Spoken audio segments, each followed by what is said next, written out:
Every day when I finish my video, I think to myself, what will there be to talk about tomorrow? Because sometimes I have extra things that I know we need to talk about that I know will come up the next day. But you know what? It is amazing to me how much happens so frequently in the world of cruising and travel. So it's such a pleasure to see you here today. We are going to talk about an increase in the price of a Princess package. Some delays at an airport I think you might want to know about. We've got updates from the Sapphire Princess from a very first-time Princess cruiser. We also need to talk about the Princess promotions. I've got a little bit more information on that. Just lots to talk about today. So let's go ahead and get started.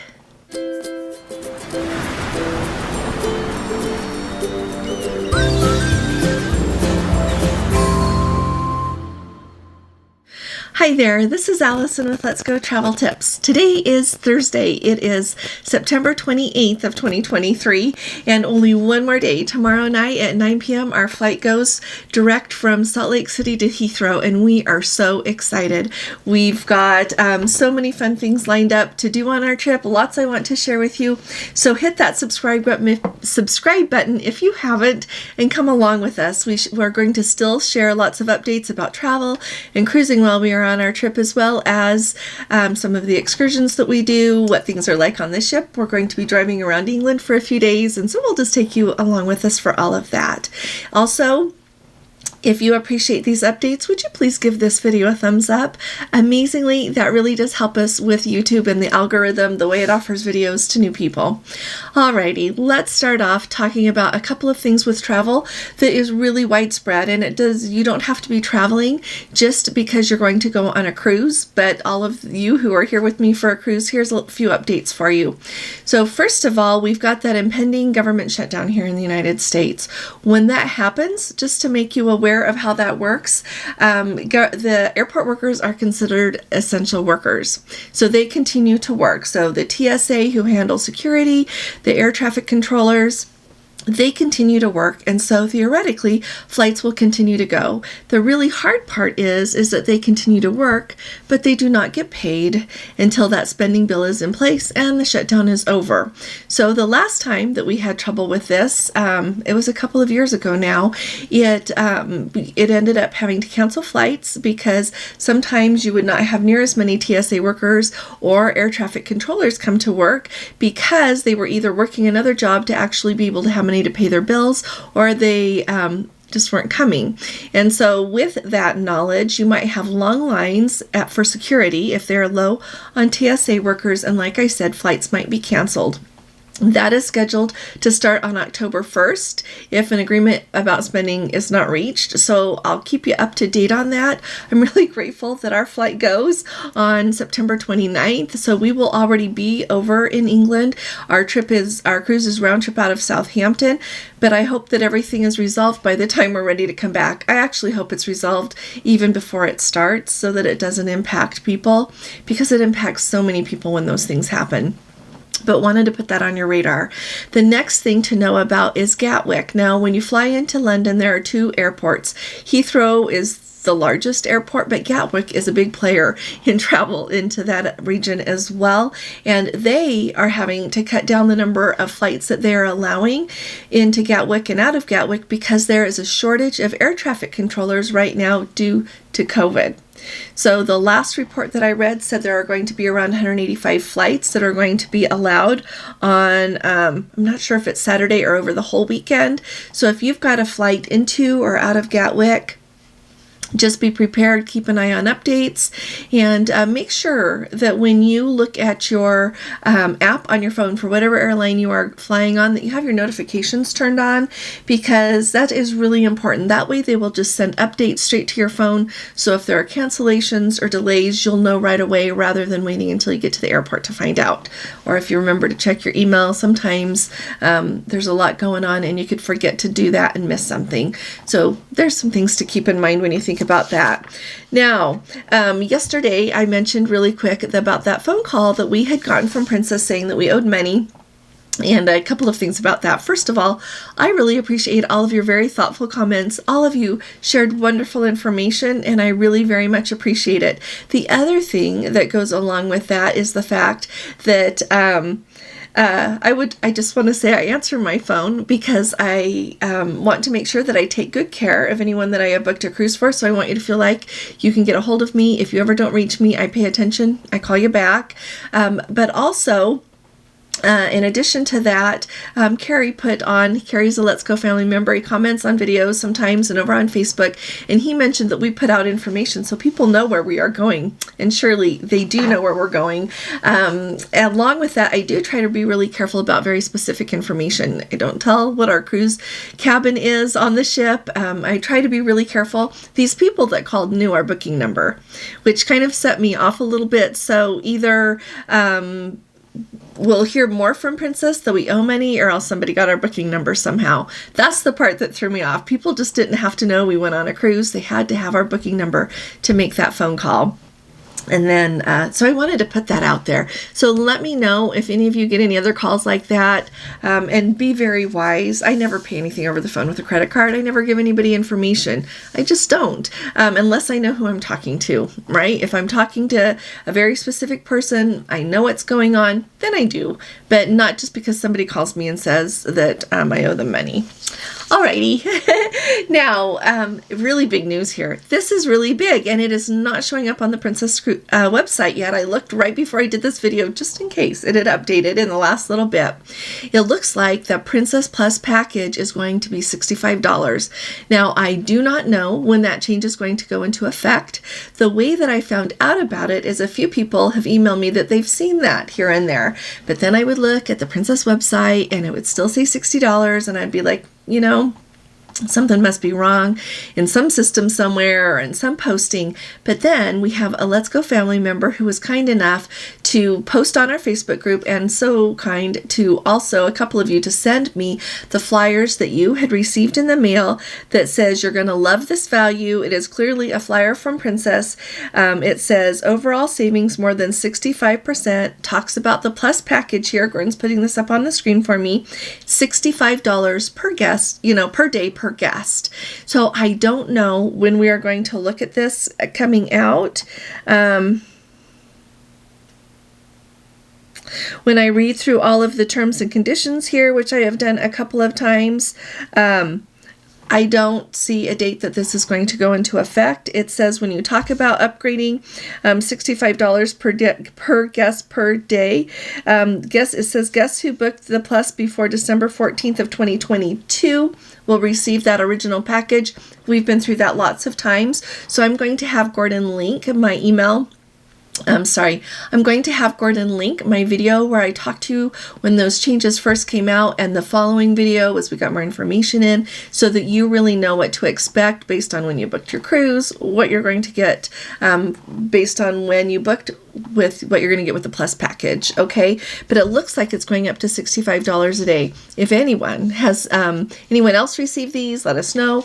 Also, if anyone is starting to see that in the system, let me know. I haven't found it. I can't find it showing up anywhere. So let me know. So we don't know what day this is happening.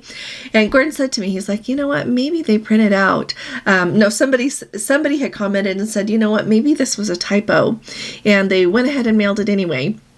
Gordon used to work in the printing industry before he worked where he does now, and he's like, that would never fly. They have proofreaders, and even if it makes it through the press runs, they are going to throw it away if it's wrong. And so I don't think that it's an error. So I'll keep you up to date when we hear about changes that are coming. Alrighty, the next thing, I talked to you yesterday or the day before about the Princess promotion, how we really don't know what those hotels are going to be that we sign up for. We've got amazing Let's Go family members, and I actually had the pleasure of meeting them both on the cruise I was just on the Emerald Princess.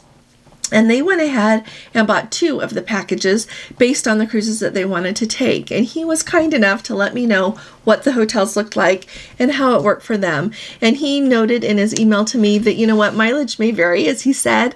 It really does depend on how you are using the package yourself, perhaps where you are going. So I'll tell you what they found out. So they are going to do a back-to-back cruise on Princess. They're going to do the British Isles and the Mediterranean on the Regal Princess and the Sun Princess next spring in April and May. So they are going to use the hotels that come with that package, and and the overnight stays, they are going to stay 2 nights in London before the cruise and 2 nights in Rome after their cruise. And then they are also going to use it for a night in Athens in between the cruises that they're going to be doing. They said that all of the properties that they looked at, the hotels were deeply discounted. They are all 4-star properties with good customer ratings. And keep in mind, when you're in Europe, 4-star and 5-star is a little bit different than it is here in the United States. 5-star is closer to being 5-star everywhere. But 3 and 4-star, it might be a little bit different. But I think that based on these 4-star ratings, they're fine hotels. Anyway, with good customer rating, you have many hotels to choose from, and they range from 2-star to 5-star and boutique hotels. In addition, they will still have a couple of 1 and 2 night stays left that they are going to use when they take their family on a cruise on Carnival next year. Okay, and so that will be in the Caribbean. So they'll still have days left for that. There is also 1 7-night resort stay for each package. So like I said, that's the 3rd package I told you about. And so he said, when you go to book those, you have to pay a little bit more. Usually those hotels, once you go into the system, see what they are, you decide what you want to book, you usually have to pay a little bit more, ranging from about $20 to $100. And usually those are like the local taxes and fees, things that go with the hotel stays like that. So this is working out really well for them. So if you are doing travel similar to this, or you are flexible in your travel, I think would be great as well. This might end up being a really good thing. So I just wanted to put that information out for you. I know people have, different travel needs. They have different schedules, all of these different things to think about. And I think this is really important. I don't necessarily think it's right or wrong to book one of these packages. I just think I love to be informed about how we spend our money. And so I extra appreciate them sending this information. It informs us a little bit more as we make these decisions. Okay. Now, another update that is really important is the Crown Princess. Not historically, but since COVID, since the restart on this last year and such, the main cruises out of Australia have been on the Coral Princess. There have been a few on other princess ships here and there, but really the backbone of the Australia cruise market for princes has been the Coral Princess. Well, starting in October of 2024, that's going to become the Crown Princess. So when you think of that world cruise that's going to be departing from Sydney, I believe it is, that's going to run in 2025, it's going to be on the Crown Princess. And that cruise, just by the way, 113 nights on a cruise ship. How fabulous is that? They are going to visit Southeast Asia, the Middle East, Europe, North America, the Caribbean, and South America. So it really is a world cruise. It goes all over the place. They are also in March of 2025. This is so cool. They have a 28-day cruise all the way around Australia. And so you get to see all of these ports and really focus in on Australia in a way that you don't usually get to. So if you have been wanting to see Australia, that is an excellent itinerary to be able to do that. If you need any help booking it, you are welcome to ask me. I would be delighted to help you. Now, also, lest you think that the Crown Princess is only doing long sailings down there, they are also going to be doing a lot of the shorter sailings that we are used to seeing the itineraries for, which is super handy for people, especially that live in Australia, to hop on if they've got a little bit of time or even more time. So I just thought it was kind of fun that now we'll have the Crown Princess, and the Coral Princess is coming back up here. So lots of fun. In fact, the Coral Princess, and I'm really excited about this, is the one that's going to go through the Panama Canal. We've got February 25th, 2025. I think it's the 25th. The Panama transit that goes from Los Angeles over to Fort Lauderdale. I've called that our girls cruise, so that's going to be really fun, but you can bring whoever you want to bring with you. There'll be, all of us will be there, but so if you want to come with us, we'd love to have you, and I need to get on the ball and pick a girls cruise for the Caribbean so we can just all go and have a fun time, and it'll be closer for everybody and less expensive. Finally, let's talk about the Sapphire Princess really quick here. And I love this update because it is from someone who is brand new to cruising on Princess. I would love to be at the point I am right now and go on a Princess ship for the first time just to see everything new. I think that would be a lovely perspective. So I appreciate this update. Now, so they were sailing out of Vancouver. One tip if you are sailing out of Vancouver, the cruise port right there is right next to the Pan Pacific Hotel, which is a fabulous hotel. But really, you can walk out the door, walk right over to the terminal there, and get right on the ship. It's perfect. And they took that advice and did that. It is a little bit spendy, so just pay attention to how much, if you want to spend that. But it is really close, so very convenient. You can even just take, a taxi or an Uber straight from the airport if you fly in a day early, which you should, and then walk right over to the terminal the next morning.